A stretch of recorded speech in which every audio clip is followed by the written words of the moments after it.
আমাদের কাছে একটা খবর ছিল যে 4 জন বাংলাদেশি গত পরশুদিন এমবিবি এয়ারপোর্ট হয়ে বহিরাজ্যে যাওয়ার জন্য আসবে। সেই অনুযায়ী এমবিবি এয়ারপোর্টের স্টাফ সহ আমরা ওই 4 জনকে বাংলাদেশি আমরা গ্রেপ্তার করতে সমর্থ হই।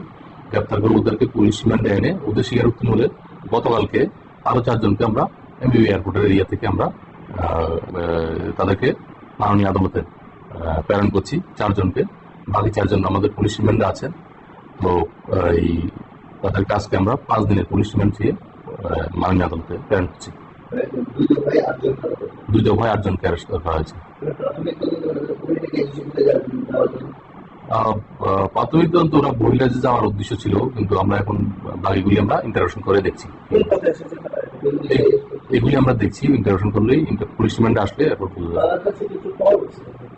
তাদের পার্সোনাল বিলঙ্গিং ছিল, মোবাইল যেগুলি ছিল এগুলি আমরা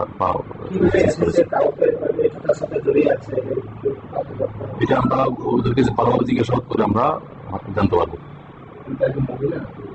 তারা পুরুষ, সবাই পুরুষ। কাউকে ছিলেন আমাদের, শুধু বলছে যে এখানে যাওয়া আমরা ইয়ে করে দিবে। কত টাকা দিয়েছে? আমাদের অনেক টাকা নিয়েছে আমাদের দিয়ে। কত টাকা? 14 পর্যন্ত 1 লাখ 40 লাখ টাকা। কয়জন আছেন আপনারা? আমরা 2 জন আসছি, ওরা 2 জন আসছে। সবাই কি বাংলাদেশ থেকে? কোন জায়গা থেকে বাংলাদেশ? আমি নোয়াখালী থেকে আসছি, আমরা নরসিংদী থেকে আসছি।